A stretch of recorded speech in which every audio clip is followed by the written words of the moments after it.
A man had been stranded in the Arctic for 6 months. Each day, he first visited the grave of his fallen pilot, carefully brushing snow off the stone cairn. It was his only source of comfort. Then he returned to his fishing hole, praying for a decent catch. But this time, danger awaited him instead of food. The box he used to store fish had been smashed apart. The fish were gone. Worse, a massive footprint was stamped into the snow. Panic surged through him. Backing away, he scanned the frozen wasteland. Whatever had done this was still out there. Terrified, he sprinted back to the crashed plane, bolted the hatch shut, and sat on his bunk, gasping for breath, eyes locked on the windows, certain something might burst in and tear him apart. Forcing himself calm, he knew waiting forever wasn't an option. He needed rescue. Taking his transmitter, he climbed a ridge, always scanning the horizon. Hours passed with no signal, only a polar bear in the distance staring at him, waiting for weakness. Just as he turned to head back, the transmitter suddenly blinked green. He froze in disbelief, then frantically worked the handle until the light flashed steadily.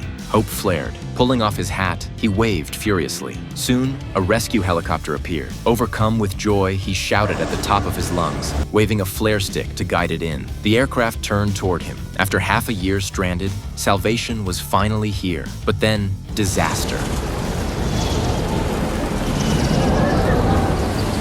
The helicopter tilted strangely, veering away. Moments later, it crashed in the distance. Stunned, the man realized what had happened. A violent blizzard had blown in, battering the aircraft out of control. His brief spark of hope was crushed instantly. Heartbroken, he forced himself toward the wreck. Inside, he found 2 people. The male pilot was dead. The woman beside him was alive, but badly injured. With the storm raging outside, he slammed the hatch shut, then grabbed a med kit and patched her wounds. Pain woke her briefly. She opened her eyes, looked at him, then slipped back into unconsciousness. Helpless, he finished the bandaging and decided to wait out the storm. Exhausted, he lay down beside her and finally slept.